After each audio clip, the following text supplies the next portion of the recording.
धर्मवीर छत्रपती संभाजी महाराज जन्मोत्सव मध्यवर्ती महामंडळाच्या उत्सव अध्यक्षपदी योगेश भोसले यांची निवड करण्यात आली आहे। छत्रपती शिवाजी महाराज चौक येथे असलेल्या अमोल बापू शिंदे यांच्या कार्यालयामध्ये बैठक नुकतीच संपन्न झाली। प्रारंभी छत्रपती शिवाजी महाराज व छत्रपती संभाजी महाराज यांच्या मूर्तीचे पूजन करून छत्रपती संभाजी महाराज जन्मोत्सव महामंडळाची वार्षिक सर्वसाधारण सभा घेण्यात आली। त्यानंतर सन 2024-25 करता पदाधिकारी निवड संपन्न झाले। या प्रसंगी मंडळाचे संस्थापक अमोल बापू शिंदे, आनंद जाधव, बापू वाडेकर, किरण पवार, नाना मस्के, सचिन साळुंके, संजय सरोदे, अजिंक्य पाटील, धनाजी भोसले, राहुल दहीहंडे, दीनानाथ शेळके, समत मोठे, अक्षय बिद्री, महादेव सावंत, नाना शिंदे, युवराज शेळके, राज शिंदे यांच्यासह सोलापूर शहरातील अनेक मंडळाचे पदाधिकारी व शिवशंभू भक्त उपस्थित होते। यंदाच्या वर्षी नूतन पदाधिकारी सोलापूर शहरातील विविध भागातून निवडण्यात आले आहेत। अध्यक्षपदी देवगाव येथील योगेश भोसले यांची निवड करण्यात आली आहे, तर उपाध्यक्षपदी लोणार गल्ली येथील श्रीनाथ गायकवाड यांची निवड करण्यात आली आहे।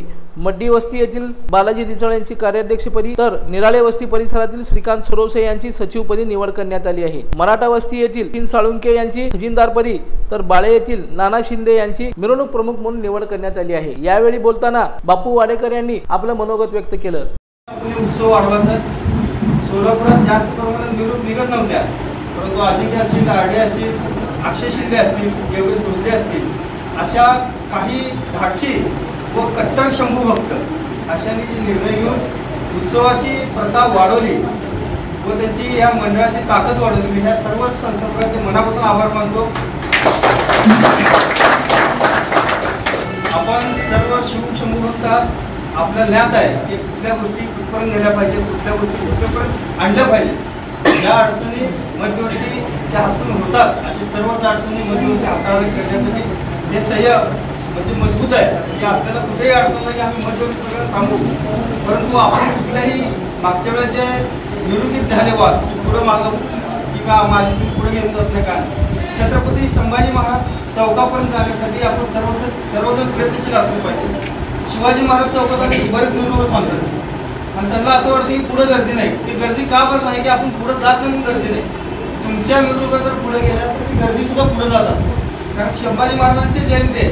आपण संभाजी महाराजच्या इथं आपण प्रत्येकाची मिरवणूक इथे पोचलीच पाहिजे, तर ते आपलं उत्साह काढण्यामध्ये तेवढा रस राहणार आहे। कारण शिवाजी महाराजांच्या मिरवणुकीचा रूप लहान आहे आणि मिरवणुकीची संख्या जास्त आहे, संभाजी महाराजांचा मिरवणुकीचा रूप मोठा आहे आणि मिरवणुका कमी आहेत। त्यामुळे एकमेकांनी ठराविक वेळेमध्ये आपली मिरवणूक पुढे घेऊन गेली तर कुठलीच अडचण सगळ्याचीच मिरवणूक हे संभाजी महाराज इथे समाप्त होतील, संभाजी महाराज चौकात समाप्त होतील याची दक्षता पोलीस मंडळाने घ्यावी। तसंच यंदाच्या वर्षी उत्सव मोठ्या उत्साहात साजरा करायचा आहे। मिरवणुकीमध्ये कोणतीही प्रिय घटना घडू नये यासाठी प्रत्येक मंडळाने खबरदारी घ्यावी। कोणाला दाखवण्यासाठी आपण मिरवणूक काढत नसून आपल्या राजांचं कौतुक करण्यासाठी आपल्याला मिरवणूक काढायची आहे, असं प्रतिपादन यावेळी बोलताना अमोल बापू शिंदे यांनी व्यक्त केलं। ही सगळीच मंडळी कुठल्या ना कुठल्या माध्यमातून राष्ट्रमाता जिजाऊ असू दे, शिवाजी महाराज असू दे यांच्या विचाराशी प्रेरित असलेली सगळी मंडळी, आणि मला आनंद वाटत आहे इतर घरातले पैसे खर्च करून शिवजयंती संभाजी जयंती साजरा करणारा हा आपला शिव मावळा आहे सगळा। आणि आपण अतिशय जोमानं शिवजयंती संभाजी जयंती साजरी करत असताना आपली तेवढीच नैतिक जबाबदारी पण आहे की तेवढी शानशीर आपल्याला जयंती साजरी करताना आपल्याला ही जयंतीला कुठेही गालबोट लागलं नाही पाहिजे, ही जबाबदारी सुद्धा आपल्या सगळ्या पदाधिकाऱ्यांची आहे, आपल्या सगळ्या युवकांची। सोलापूर शहरामध्ये पाहिजे झालं की सोलापुरात मिरवणुका आता होत नाहीत, असं कुठली महापुरुष राहिलेच नाहीत, एवढ्या मिरवणुका होतात, पण त्याच्यामध्ये आपलं वेगळं पण जपणं ही आपली खूप महत्वाची गरज आहे। आणि वेगळं पण म्हणजे काय, तर आम्ही कुणालाही मिरवणुका कुणाच्या जर द्वेषापोटी कुणाला दाखवण्यासाठी नाही काढत, तर आमच्या राजाने जे काही बलिदान केलं, आमच्या राजाने जे आमच्यासाठी काय केलंय ते सांगण्यासाठी आपण या मिरवणुका काढल्या पाहिजेत, हा भाव आपल्या मनात प्रत्येकाचा असला पाहिजे। नाहीतर त्यांच्या मिरवणुका अशा निघाल्या, अमुक तसं काढलं म्हणून मी असं करतोय असं मुळीच नाही। तर आपल्या शिवाजी महाराजांचा, संभाजी महाराजांचा इतिहासच इतका मोठा आहे की आपण त्यांना रोज जरी डोक्यावर घेऊन फिरलो तरी ते कमी होणार आहे। इतके अनंत उपकार आपल्यावर महाराजांचे आहेत आणि त्याच्यामुळे आपल्याला हे करत राहणं हे आपलं कर्तव्य आहे। पण याच बरोबर या जयंती माध्यमातून सामाजिक कार्य आणि एक समाजाला काहीतरी दिशा देण्याचं काम सुद्धा आपल्या मध्यवर्ती महामंडळाच्या माध्यमातून म्हणजे तुमच्या मंडळांच्या पण माध्यमातून हे घडलं पाहिजे।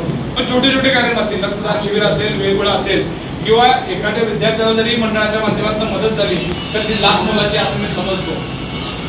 मध्यवर्ती महामंडळात कुठलीही अडचण येणार नाही, मिरवणुकांना कुठेही पोलीस खात्याकडनं कुठल्या अडचणींना नाही खबरदारी तर घेऊ, पण पोलिसांनी घालून दिलेले आता तुम्ही बघितलं असेल गेल्या 2-3 मिरवणुकांमध्ये पोलिसांनी काही नियम बांधून दिलेले आहेत. इथंच आपल्याला बापूंना तुम्हाला बघितलंय की आपल्या मध्ये काम करतात, त्यांना किती मोठा त्रास झालेला आहे. म्हणजे आपण मागं सुद्धा मी त्यांच्या मिटिंगला तिथे गेलो होतो तेव्हा सांगितलं होतं की पोलीस खात्यात असून सुद्धा इतक्या मोठ्या प्रमाणात शिवजयंती साजरा करणारा एकमेव मावळा आहे आणि त्यांना सुद्धा सातत्याने त्रास होतोय असं मी परवा त्यांच्या मीटिंगमध्ये सांगितलं आणि मिरवणुकीमध्ये बापूला त्रास झालाच. पण असं तुम्ही जर अजून युवक आहेत, तुम्हाला अजून नोकऱ्या लागायच्या आहेत, बऱ्याचशा गोष्टी आहेत, त्यामुळे आपल्या कुठलंही गालबोट लागणार नाही. नियमात बसून आपण शिवजयंती संभाजी जयंती साजरी करूया आणि ते करत असताना आपल्याला 2-3 गोष्टी आहेत. मला वाटतं डॉल्बीला तरी जास्त प्राधान्य केलेत, लेझिमला किंवा पारंपरिक वाद्य ढोल पथक ह्याला कुठल्याही काय गोष्टीचं हे नाही, बंधन नाही. फक्त डॉल्बीसाठी काय बंधन आहेत, पण ते बंधन आपण पाळले पाहिजे. काय होणार आहे, आपण पाळणार नाही आणि मग पुढे काहीतरी संघर्ष होणार आणि परत मध्यवर्ती नाही आली, अमुक नाही आले, असं होऊ नये. काय गोष्टी तुमची पण जबाबदारी की आपण पाळलं पाहिजे. हा, तेवढं करून जाणून बुजून कोण त्रास देत असेल तर आपण 100% सगळ्या ताकदीनं सगळ्या गोष्टीने तुमच्या सोबत राहू, एवढं मी तुम्हाला विश्वास देतो. ज्या पदाधिकाऱ्यांची निवड आज होणार आहे त्यांना मनापासून शुभेच्छा देतो.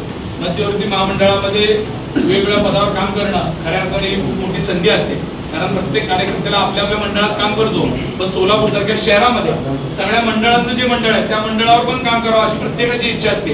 आणि आपण ठरवलं की मध्यवर्ती महामंडळामध्ये ज्याला आपण अध्यक्ष करणार आहे, ज्याला पद देणार आहेत, त्यांचं स्वतःचं ह्या सगळ्यांमध्ये मंडळ असलं पाहिजे, हा त्यातला नियम आहे. आणि त्याच ह्याच्यामुळं आज जे काही निवड होणार आहे त्यांना मी मनापासून मी शुभेच्छा देतो.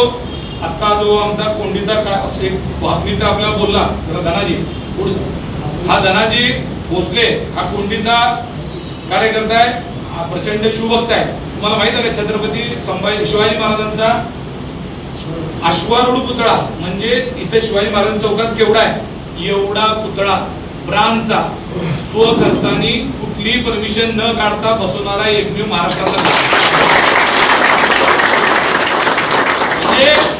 आताच्या काळात महाराष्ट्रातलं सगळ्यात मोठं उदाहरण आहे ते, कारण आता तुम्हाला माहिती आहे की कायमस्वरूपी पुतळे बसवायला बंदी आहे. एक दिवस बसवलं ठीक आहे, धनाजींनी एवढा मोठा पुतळा, किती रुपये किंमतीचा आहे तो, 11 लाख रुपये किमतीचा पुतळा कुणाचीही मदत न घेता स्वखर्चाने गावासाठी बसवलेला हा एवढा मोठा शिवभक्त आहे. खरंच त्याचं कौतुक केलं पाहिजे. आणि असे आपल्यात अनंत शिवभक्त आहेत की त्यांनी आपापल्या परीनं, मी म्हणणार नाही की 11 लाख खर्च केले, पण आपल्या मनातला शिवाजी महाराजांबद्दलचा भाव हा खूप महत्वाचा आहे आणि तो असणं आणि ते जोपासणं आणि त्याच्यात जी करणारा कार्यकर्ता त्याच्या पाठीमागं ताकदीने उभं राहणं ही आपल्या सगळ्यांची जबाबदारी आहे. आणि ह्या सगळ्या शिवभक्तांचे मनापासून धन्यवाद मानतो. या प्रसंगी मोठ्या संख्येने पदाधिकारी उपस्थित होते. निवडीनंतर सर्व नूतन पदाधिकाऱ्यांचा सत्कार मान्यवरांच्या हस्ते करण्यात आला व त्यांना पुढील कार्यासाठी शुभेच्छा देण्यात आल्या.